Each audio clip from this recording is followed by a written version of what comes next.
Hi, I'm Nooch, Nancy Antonucci, and my good friend Jenna Matlin is also joining me because we just really feel like as long as you're homebound and you're a tarot reader, that we could just talk, just riff on some things and see if that gives you any insight or if that empowers you because at times like this, we just need really powerful, creative, strong readers. And so hopefully, Jenna and I will kind of be an example of that, hopefully, but if not, that's what we're shooting for. So there. So Jenna, say hello, introduce yourself.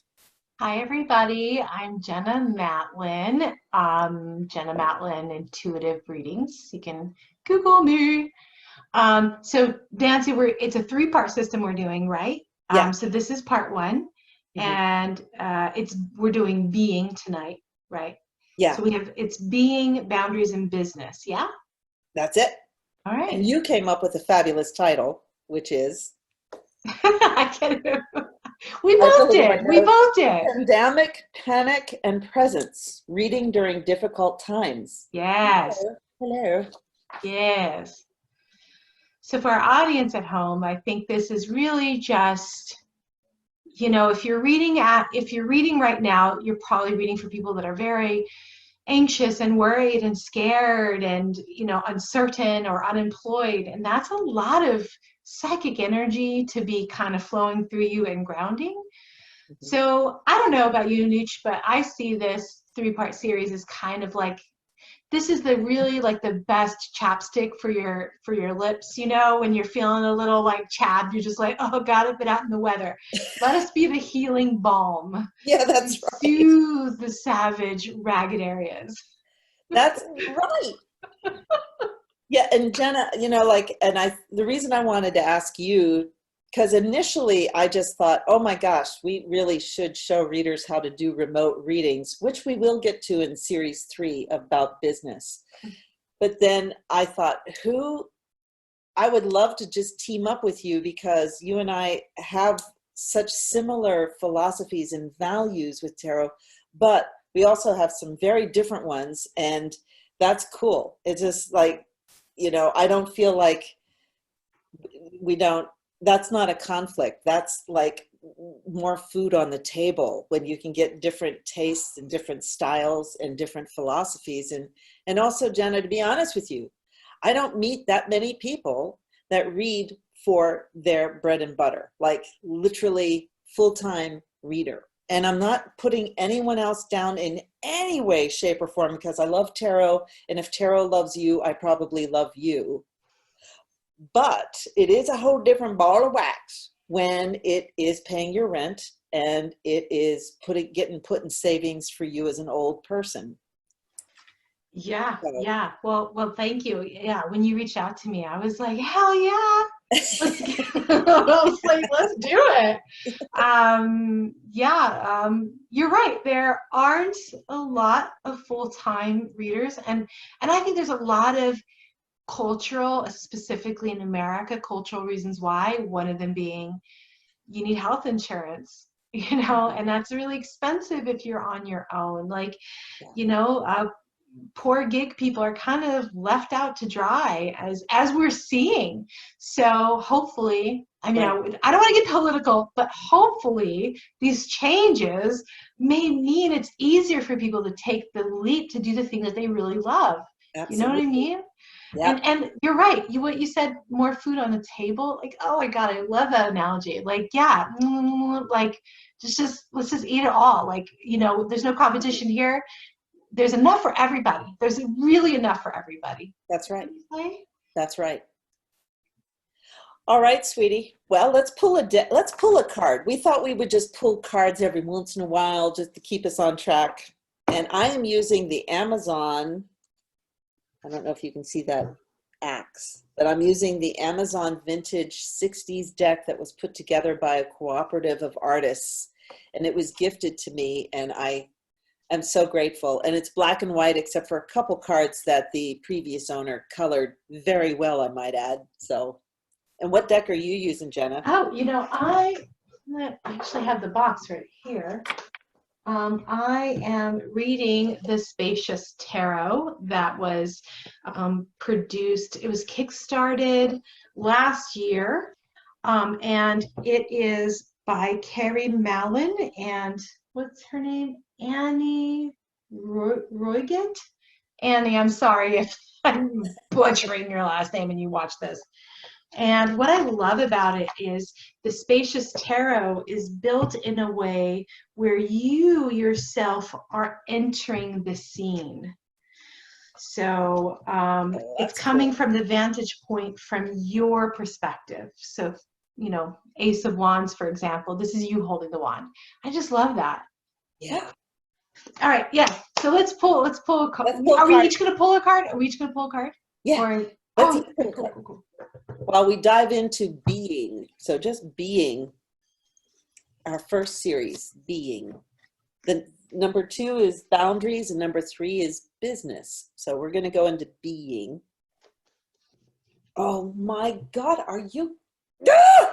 Okay, so I'm not kidding you. This is one reason I may not use this deck for other people. This is the most disturbing card, the 9 of Swords, I have ever seen in my life. Let me see. Oh, holy crap. It's called rape. It's actually called rape.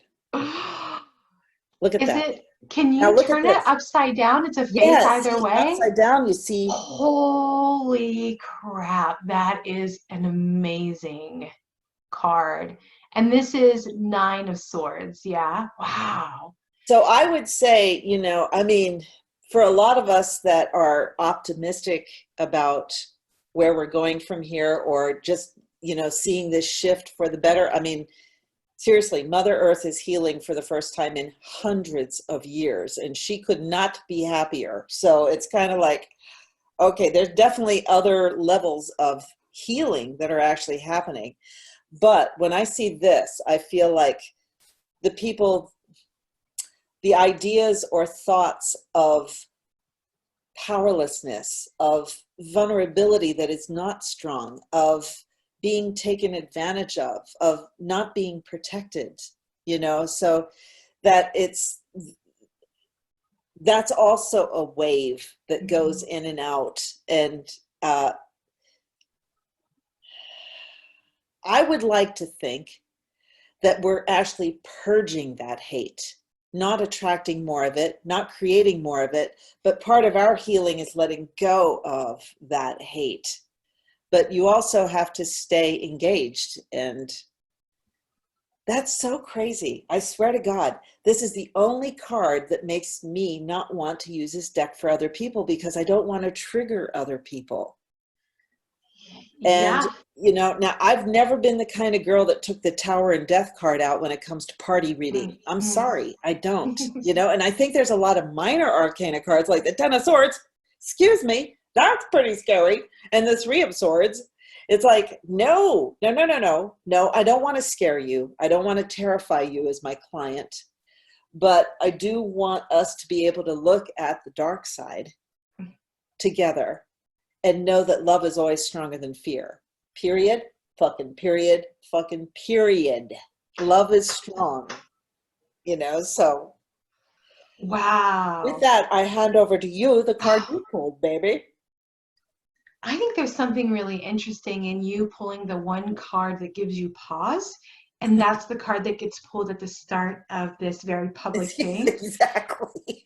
I gotta give that some thought. Like, that metaphor is so rich. Yes. Well, my friends, I pulled Ace of Pentacles. Isn't that a pretty I love that. When I was a girl, you'd split those open and put them on your nose. Oh, really? Yeah, the bottom is sticky. Oh, yeah. So when you cut it in half, it's real sticky and stays on your nose. Oh, wow. So I feel like this was part of what you were actually saying is there's some gifts in all of this. There's gifts for this for the planet. There are gifts in terms of what is now being made achingly clear about what needs to be corrected in our society.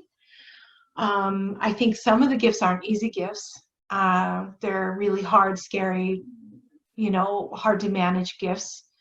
But I also feel that things are being planted that are going to grow into something very different later on.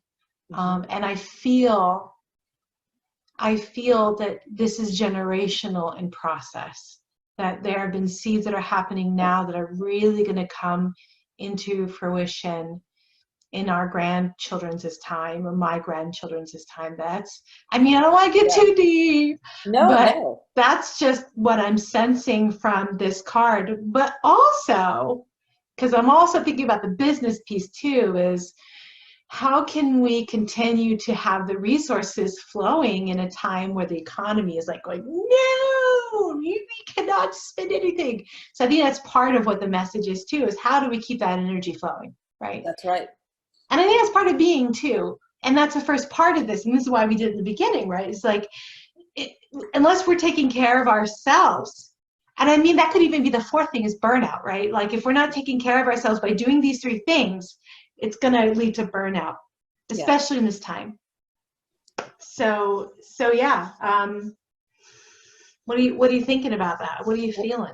I'm feeling, let's look at, so Jenna and I had talked earlier about just points that we just thought a must, like we need to talk about them, about being. And I'm the one, I started talking about just, this is such an important time as a reader, I think anytime, but especially now. It's a very important time to not fix. You're not there to fix people. You're not there to come up with great answers. You're not, if anything, maybe help them come up with better questions. That might be good. But, it's not necessarily to be kind of brutal either. Like I know some readers, and I said their tongues are like guns. It's just like this. It's like, no, sorry, people. We need a lot of compassion and a lot of kindness right now. But to really be effective as readers, I think you have to be really neutral, like not positive, not negative, just trying to give the information without a lot of charge, without a lot of personal opinion, without a lot of hand-holding either. Like, I know that sounds weird, but you'll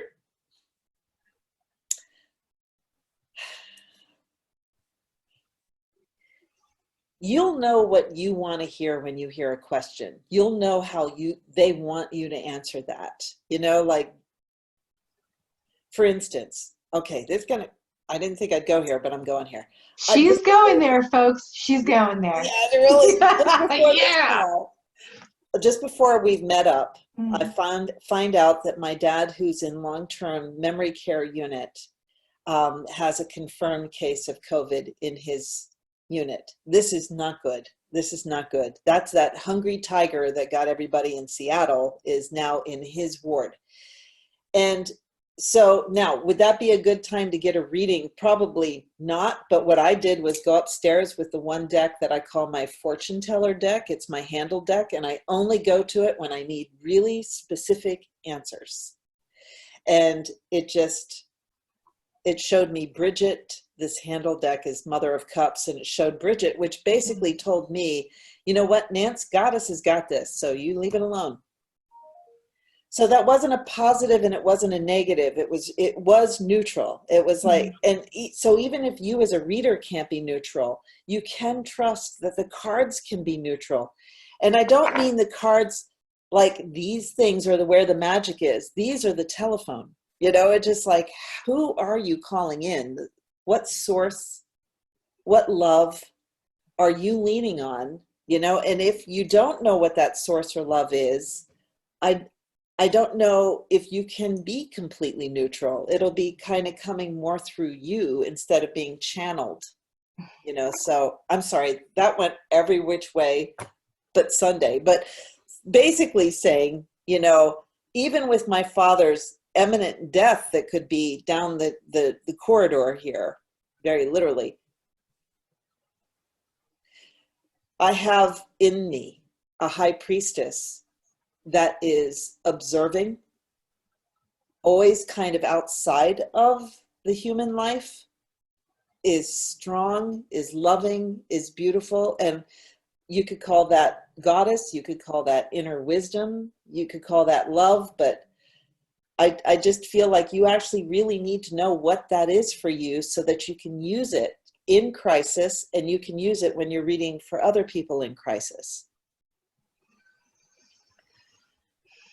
Oh, and I'm touching my face too because I haven't gone anywhere outside at all. So I'm Yeah, this redhead's face gets too hot too consistently to not be able to put cold things on it. Like, yeah.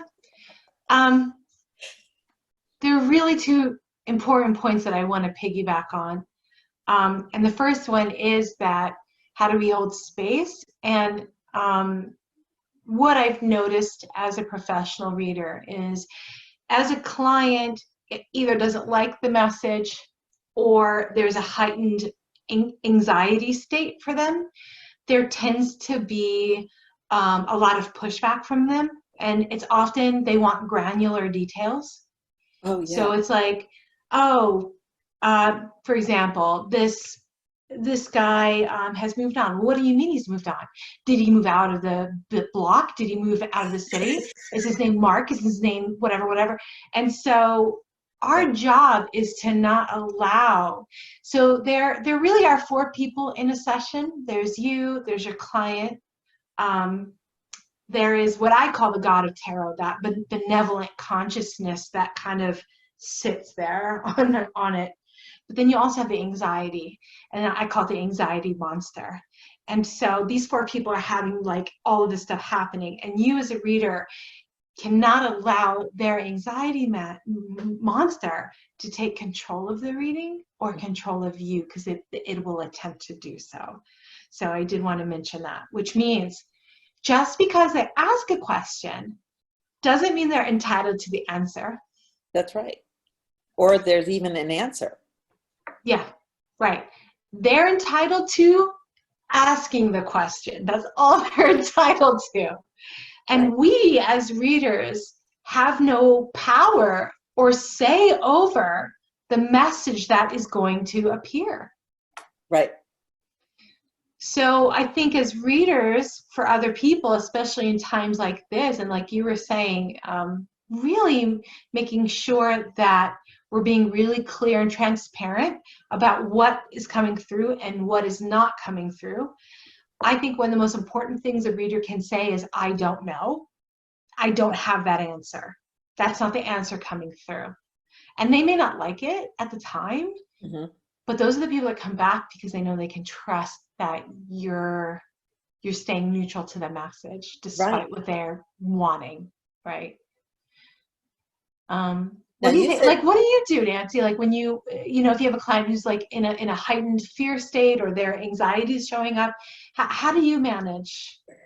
You know, it's interesting when you said four people, because I actually see four myself, and kind of in a different way. I see two humans and two spirits, two big selves, two little selves. And my job is to serve their big self. So I actually don't care what the little one's saying that much. You know, I mean, I do, I'm listening, but also their expectations, their desires may not be their spirit's desires. You know, like, so I feel like I'm in good company because I'm in their spirit's neutrality, you know, which is, listen, I'm probably not going to say anything to you that you don't already know, but I don't have your suitcases. So I'm going to walk into that room and kind of go, hey, did you know you had a big white elephant in the corner? You know, I don't have any attachment. So that's neutrality, is like, boy, I feel like tarot at its very best, seriously, is just new perspective. It just, here, can I look at that differently? Because if I looked at it differently, I might feel different. I might have different ideas. I might describe it different. I might ask for help. You know, it's just like, it's that perspective that I'm bringing in as a reader. I feel like a lot of times I almost feel like Columbo, really. Just like a rumpled coat and just going, hey, what about this? And this card, sometimes that card doesn't make sense until later, you know, and it's just like, why am I picking the Hanged Man? What the hell? You know, and then it makes a lot of sense 10 minutes later, you know, so you're just putting together clues looking around, trying to be as neutral and as loving as possible, and letting the cards really speak to you.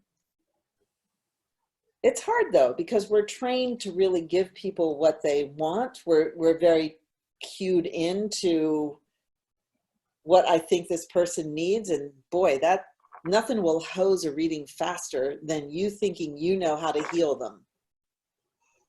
Woo! Let's pick a card on that, Jenna. Let's pick a card on that. Yes, ma'am. All right. Ooh. Can you hear my dog snoring? No. Oh, okay, good. Because, man, she's loud today. Oh, that's cute. I know. Isn't it great to, like, just spend time with your animals and shit? You know, it's just, and my plants. I don't know why. My plants seem so happy now. All right. So I don't even know what we're asking about, which is even better because we don't have any attachment. Oh, wow. I got the 10 of Pentacles. Plenty. And look at this. Oh, wow. Look at the picture. Yeah. Cool. Wow. You are such an enabler to my addiction. I need to get this deck now.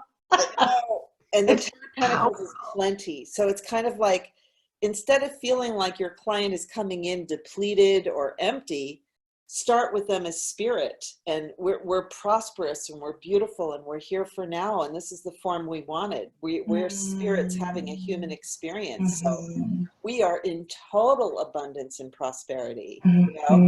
And then the reading will help you get there. It's like, how do we get to that highest love? Because you got it, you walked in with it. Yeah, that makes me think of that song. What is it, from the 80s? Dun, dun, dun, higher love. Do you remember that? Steve Winwood. Is that who it was? Yeah, totally, babe. Higher love. All right, so here's what I got. Page of Swords, which in this deck, or it's Child of Swords, but in this deck it's Page of Swords. Yeah. And what really speaks to me as we're talking about how do we not, how do we kind of do the transmission? I love this card because for me, this card is often a meaning of like, it's time to get curious about this. Like you said, Columbo, but this is more of a playful Columbo, like before Columbo got grisly, like maybe when he was 18 and he was a scamp running around. So for me, this is like, be curious about the resistance. Be curious about, why are these questions being asked? What's below all of this? Be curious as to, why is this person responding this way? What are they projecting? What are they triangulating? And really have a foot outside where you are this non-biased observer of what's happening in this session. And so when we stay in a place of curiosity, that keeps us from judgment often. Absolutely. We're like, how is that? And it often can cut short emotional entanglement or people like losing it, if we can get to a place of curiosity. Yeah, that's right. So I like this card. I love that. That is so cool. And it's also, I'm just the page. I don't have, all the answers. I'm not the guru. But we're going to get curious, and that sword is straight, and we're going to see what kind of clarity comes through. Absolutely. It's nice. Well, what's our next point here? You are more than your job. So a long time ago, I went to this financial advisor who in guise is my spiritual director. So yeah, Goddess has such a sense of humor with me. Anyhow, she was teaching women entrepreneurs about how to run a really good business. But this, I think, is just, and this could go under our business series, but it's just kind of good to bring this out right away, especially these days, which is, she said, her name is Ruth Hayden, and she's really well known in the Twin Cities of Minnesota, where I live. She's written several books. Just a really wise woman in terms of how do you do money, and she just, especially women entrepreneurs, because we have different beliefs about money than men on a lot of levels. So she basically said, here's the hallmarks of a successful entrepreneur, whether you read or not. Know when you're working. know when you're not working, and do this shit you don't want to do, you know? And out of those three things, the hardest thing for me was to know when I was not working. My mind was constantly looping. I'm a creative thinker anyhow. I like to brainstorm. That should actually be my middle name, brainstorm, you know, but it's not helpful. Sometimes it's like, no, we're not working right now, Nance. We're not working. We're reading a book. We're taking a bath. We're listening to some music. That's what we're doing right now, you know? And what it does is contains, and containment is very powerful for magic. It's like, you know, and it's like, okay, you know, really strong boundaries in terms of how you think and feel and sense about the work itself. Mm-hmm. What, Yeah, I what mean, would you like to throw on that there? I'm in complete, you know what? I want to pull a card on that. I'm feeling like I Do. need a card Yeah, on do it. you are not your job. Let's see what I get. No, Tarot, I was trying to talk about me not in the job. So I'm getting King of Wands. Like, no, that's what we're like, yes, we know. So, but Which is King of Wands is hilarious. that brainstorming, that bright, that entrepreneurial, that marketing person. So I don't know. I feel like what the tarot is trying to say is like, come on, we know who you are. So, so what I want to say about all of this is I think it's telling me to tell a story about myself. Yeah, my God. Well, first of all, wait, I should tell the audience, Mm. what is the name of your business? Queen Who of are you? Wands Tarot. My original one is Queen Queen of of Wands Tarot. Wands. Yeah. So she gets a King of Yeah. Wands Yeah. when it comes You know to what? I've started pulling King a lot for myself lately. I think I have excellent. graduated. I don't know. It was kind of like, oh, what's going on here? So, But think about it. The yeah. king is more than the queen. So Mm-hmm. you are more than your job. Yeah. Perfect. Boom. Boom. Yeah. You know, this is hard for me. I was never a workaholic. I was always the type of person like 501, bye. Like I was like weekends, like mm-mm. But then when it's yours, you Yeah. know, it's like it is like you are either going to be like your own boss. It's too lax for yourself, or you're going to ride your own ass. And which boss you're going to be. And in the beginning, it may need that latter boss to like, you know, you need that torque to get you somewhere with your business. But then at that point, you've got to take some time off. And I still struggle with this. And also in this culture of influencers, social media, you know, there's this volume of like, if you're not constantly producing content, if you're not constantly ramping up, then you're going to be left behind and you're not important anymore. And I think that's just such a damaging way that the culture has shifted lately. So what I want to say is this, that when you take a break and you do something completely for the love of it or the joy of it, and it has no secondary, like you're not like, oh, I can tie this into my business some way. You know, don't bullshit yourself, because I'm always doing that.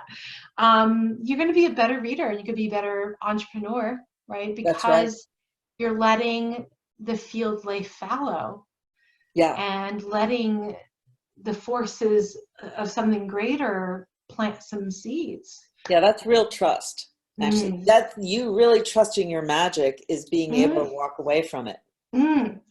Yeah. Yeah, one of the ways I read tarot is, and so one of my hobbies is I forage for mushrooms and I forage for plants in the woods.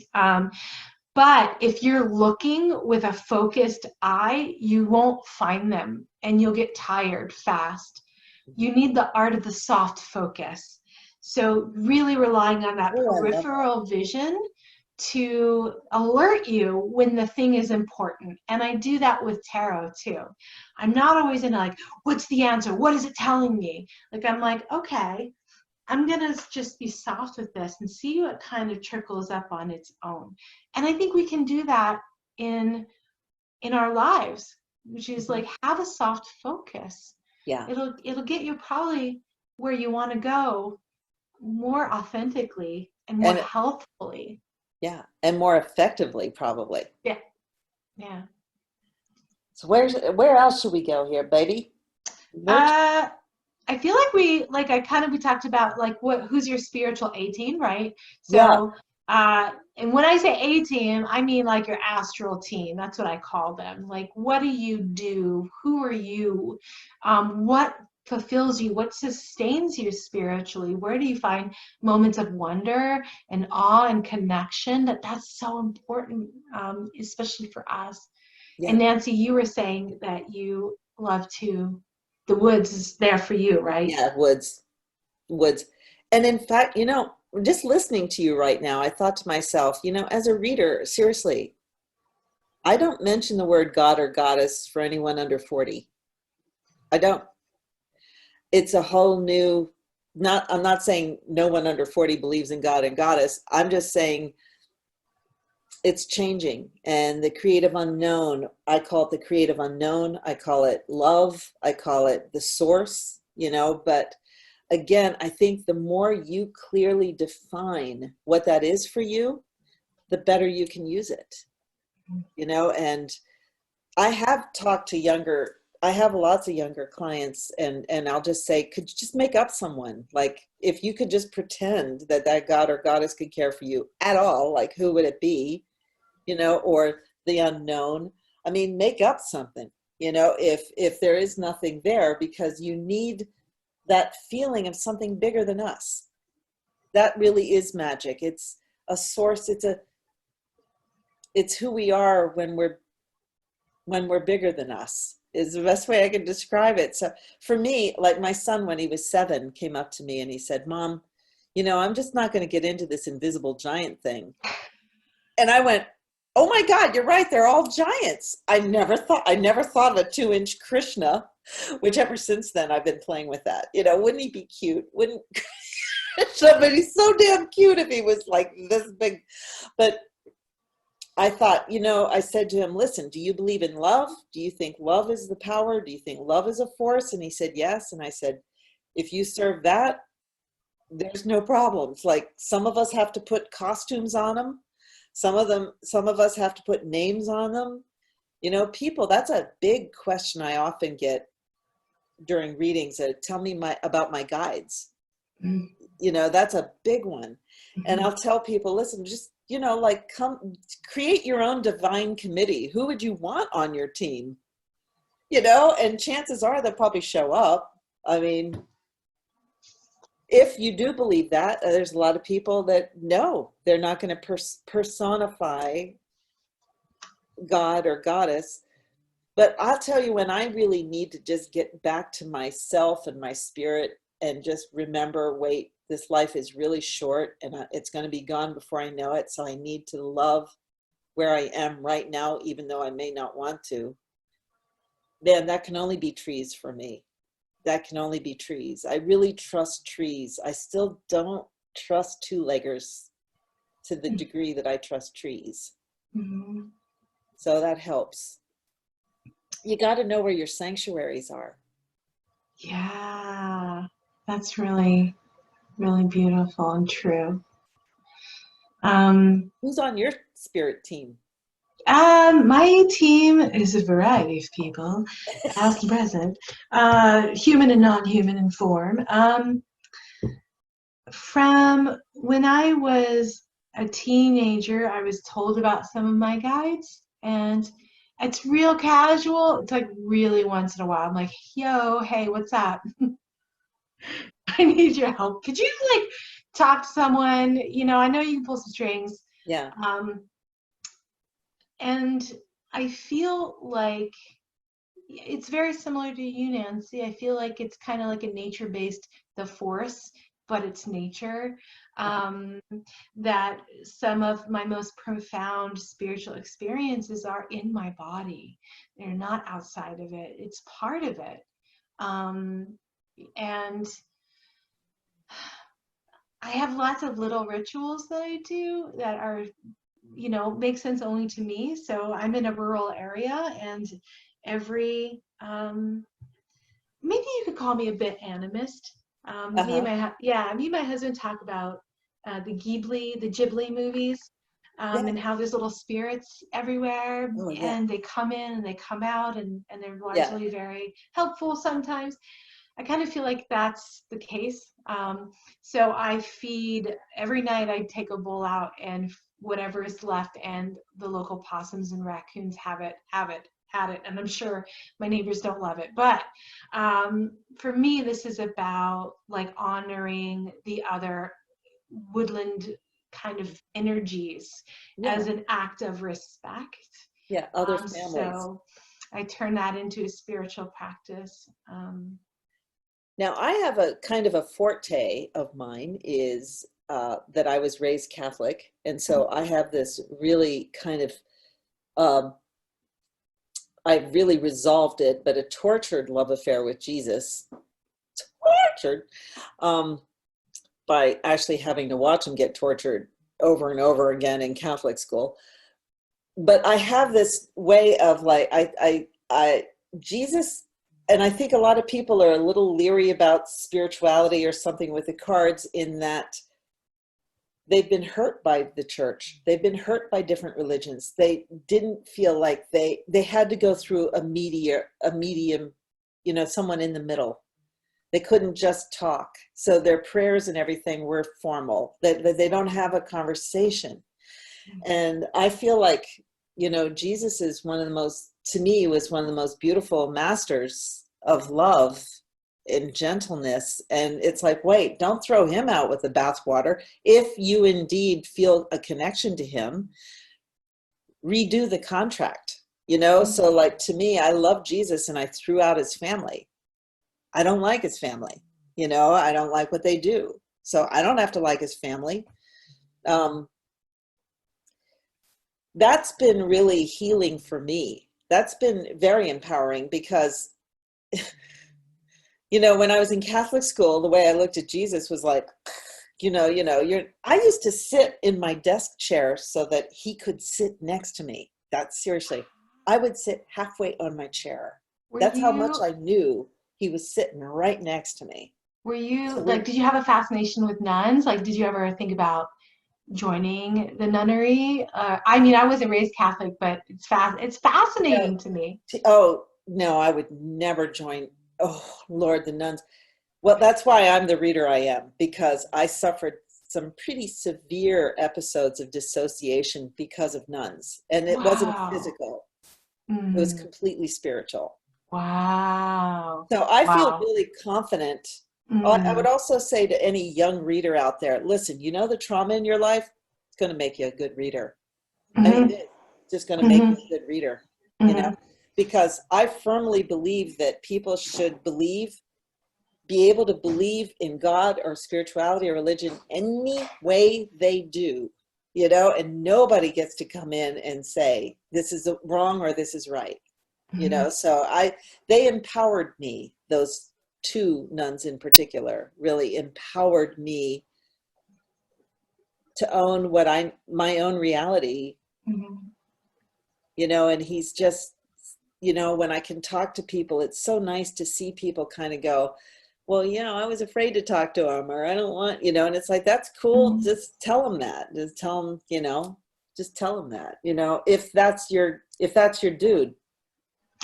You know what's interesting though, as a reader, if someone sits down, like a client, and I see angels or angel feathers around them, it almost always means they were raised Catholic.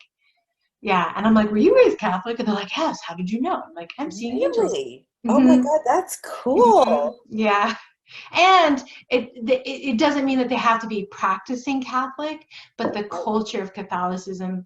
Yeah. And I can't explain it. And I'm not going to say that people that aren't Catholic don't get angels, you know, but that's how my clairvoyance says, oh, these people, this is important, you know? Yeah, it is. Yeah, so many Catholics were totally stampeded. So there's a trauma there, a collective trauma there for a lot of us, especially over 50 years old. The church then was really, it could be very unforgiving. Unforgiving. So. And I think, you know, to bring that back to being a reader in a time, in the panic of the pandemic, people may be reconnecting Hopefully. or, you know, jettisoning whatever it is that they believe, like, how could God let this happen? Or, hey, maybe I need to get right with God. You know, you never know. Right. And these things are an undercurrent. So someone who was raised Catholic, that is going to become present in a reading.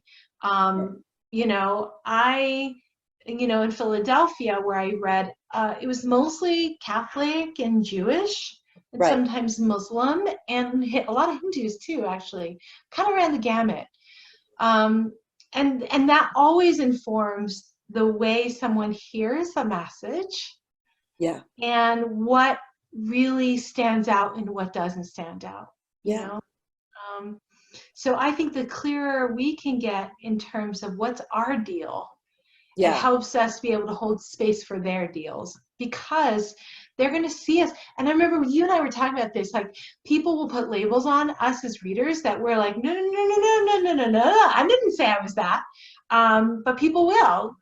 Like I was saying, like last year, I was like best of Philadelphia in the spiritual guru category. And I was like, no, I am nobody's spiritual guru. I know. Please don't do that to me. If you you know? only saw my own life, you know. Like, yeah, I don't want the expectations of that. Are you crazy? Well, there is a big expectation of that my husband, you know, when we first met, you know, I did a reading for him. That was actually one of the first things I did was a reading for him. He was with another girlfriend, and so we weren't together, but we got together, like we just kept growing together. And he said at one point at the very beginning, I was a young reader at that point, he said, I can't get over how wise you are knowing how screwed up you are.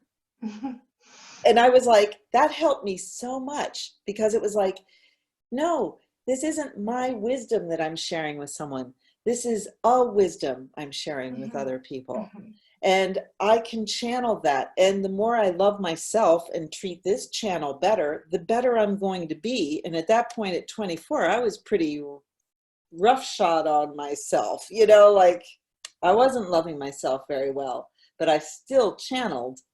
You know, so it's good. Like, how do you channel in a way where you can still be the human and you can still make mistakes and you can still say things completely wrong, but if your intention is, I'm holding space, I'm trying to be a neutral witness, I'm trying to hear what this person needs to say, I'm trying to see them fully, not see them the way they see themselves, see them the way their spirit sees them, you know, that kind of love.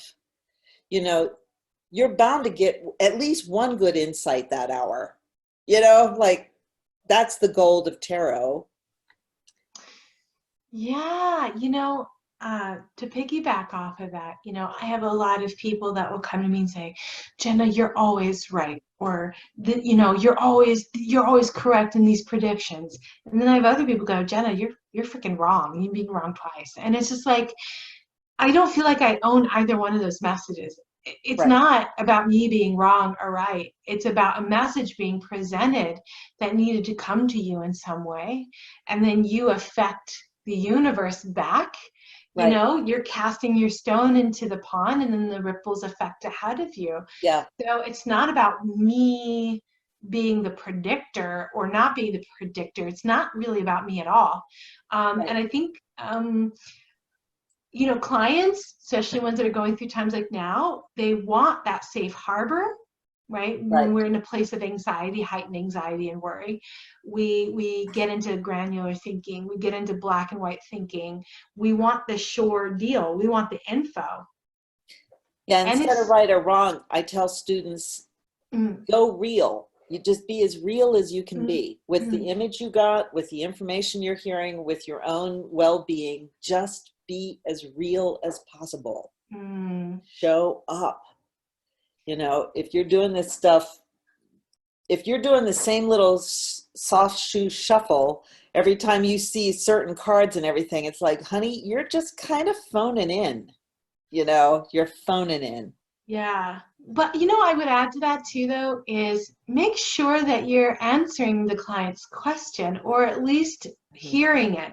Because sometimes I'll see readers, like a client will sit down, I have this pointed concern or this pointed issue, and then they'll do the reading, and it's like they ignored that person completely. And I think part of our role is to deeply listen to what the person is saying, and so they can feel heard. Now, that doesn't mean that they're entitled to the answer, Right. but they need to hear that we have understood what they're coming for. Right.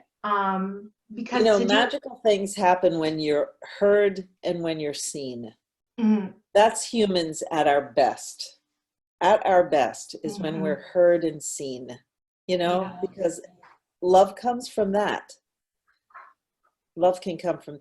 Let's do one more. Oh, okay. Yeah. What are we doing? Let's look at our list here. Because we hit a lot of these kind of sideways, which is really cool.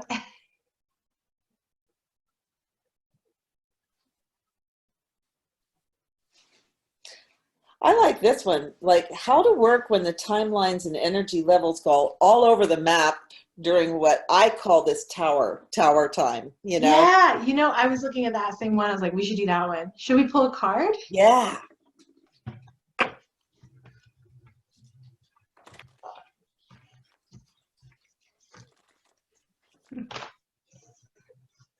These are such fragile cards. I can't really, beat them up too much. I know, isn't that the way that your favorite ones you can't read with as much as you want? Yeah, like, please be gentle. What do you get? You start. Okay, so we're talking about how to work when the timelines and energy levels go all over the map during this tower. And what I got was the Magician. Hello.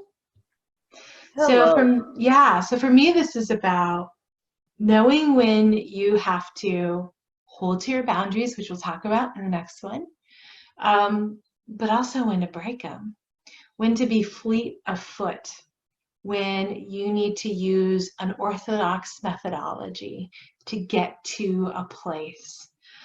Because that's what the tower is doing. The tower is like, these structures do not work anymore. These structures do not work.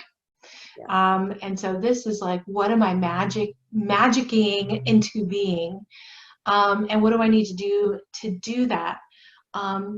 So I think what the message here is the magician doesn't necessarily need to be in control, but what the magician is focus. So if we can focus on the end result or focus on the meta message in a session or with ourselves, we can let go of the path about how to get there. And I think that that's kind of what the magician is talking about in this case. What do you think? Totally. I would add that the magician knows that we are the four elements. We are earth, air, water, and fire. We are those. That's and stardust. A lot of stardust, and then the four, So to me, the magician is like, what element do I need to really focus in? Do I need to think very clearly here? Do I need to feel clearly? Do I need to sense? Like I've told a couple people, and it's just me maybe, I don't know, but by 1 p.m., I'm really thinking clearly and I can communicate and everything from like 9 to 1. But after 1, sometimes, not every day, this like heavy blanket comes in. And I know it's not my fear. It's not my fear because I was like doing a little jig right before that. So it's kind of like the energy or time is like I can really sense this weird heaviness that comes in and it doesn't really lift until like 7 p.m. sometimes. And so it's like, whoa, what's that? It's like a time warp. So with the magician, those 4 elements, that's when I go walk my dog, Pippi. It's like, I need earth now. I don't need people. Or I don't need, but sometimes it's water. Okay, I'll take a bath. Or when you're reading for people, it's like, what element are you calling on to help you? Because the magician he or she or they know exactly how to use the 4 elements. Yeah, and I just had another thought too is, a big piece of the magician is as above, so below, right? Yeah. But what is the tower? The tower is lightning, and what is lightning trying to do? It's trying to ground, trying to seek ground. So it's kind of similar, right? As above, so below. It's like, what is that place of marriage? Right. Lightning hitting ground is a place of marriage. The magician themselves is the place of marriage between all of these things. Yeah, that's beautiful. Mm. And I just got this image when you said that. Wouldn't that be cool if you saw like a magician standing outside of a tower and he's the one that's calling the lightning down? Or the lightning is going through him. Yeah, Yeah. let's destroy. Let us annihilate anything that is not life nurturing. Mm-hmm. You know, in the way that we act, in the way we consume, in the way that we treat each other. It's like, let's, you know, proactive tower. Well, and I got the Pharaoh or the Emperor. Oh, that's interesting one. Oh, I need this deck. I know, babe. Oh, yeah. So when it comes to reading, when you're feeling time warpy and energies are going all over the place, the Emperor is really good because the Emperor is really about structure and just going, you know what? For the next 15 minutes, I'm totally focused on this email reading, period. I'm going to work through this, or just let it go through you instead of resisting it. I love the Emperor because often when I read the Emperor card, I'll tell people, no, he's not a king. He owns all the kingdoms, all the kingdoms. So he knows all parts of himself are being managed or overseen, you know? So it's like he's going in fully, not just spontaneously, not, you know. And also the Emperor, and I don't really do that much about astrology, but I love the Emperor in that the Emperor is an Aries. That is the sign of Aries. And to me, Aries, we live for a day. This kind of time is Aries time. Like we call the, you know, like I hear a horn blowing half the time, like you know, like we just need that. The shofar, you're like, yeah. Totally. So isn't that beautiful that that's an Emperor? The Emperor is the power of all that Aries energy going, wait, no, let's bring this forward. I'll be the first one here. You know, let me create the structures that others can move in. Yeah, that's it. I always really love the 4 element of the Emperor, and like really like he is the container. He is holding so that the rest of us dancers and artisans can do what we do. He's holding the container to allow that to happen. And there's a grand stability in that. So what I'm hearing in this is that part of our role in this tower time is to be part magician, part emperor. And how do we and you know embody these archetypes, which is how do we show people really like being the conduit, which is what the magician is with focus. So how do we show people a different way of looking at things? But also how do we be the container for them and be stable for them, right? Right. And what are we creating that is legacy? Yeah, that's a great point. Yeah, long term. This is not a short game. Yeah. And I would just add in there, I'll just throw one little thing is that, you know, I know there are readers that just find, you know, asking about love as a trite, you know, it's not really deep enough. And I'm like, you know what? Falling in love and being in love and wondering if you're going to have a baby, you know, some of these things are just so beautiful and so human. It's kind of, there is no more important thought or more important action. It is being real with everything that life is showing you. And a reader goes in and just in a big way, to me, sometimes just holds a mirror and is like, can you see how beautiful you are? Can you see how important you are here? Can you see how much you're needed here? You know, it's a way for us to love this life, and it is a short life, you know, and the virus really brings that fucking home. You know, it's like, oh, guess what? You know, so it, you know, we should put in the intro that I swear. We both do. Yeah, like there's a lot of F-bombs, A-bombs. You have not been dropping F-bombs. I have. Oh, I think that's so, I love what you just said.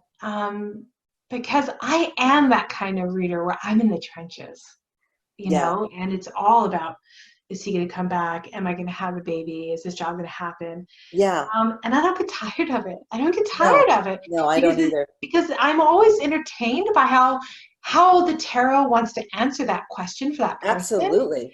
Even Oh, though yeah. that I've heard that question 1,000 times, there's 1,000 different answers.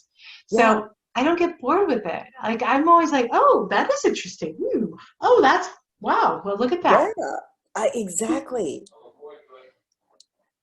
All right, sweetie. Well, listen, then we will return with section 2, which is boundaries. Yes, boundaries is coming up. When do we want to? Are we thinking about doing this like over a week each one, or? Well, we'll talk. Time is so weird right now that I almost Mm, hate to plan anything, but okay. let's talk. But I'm thinking within a week. Okay. All right. Yeah. So I think this is a perfect conversation to dovetail right into boundaries. So Yes. All right. yeah. Thanks. Thanks everybody. Thanks Thank for you. joining. Thanks, guys.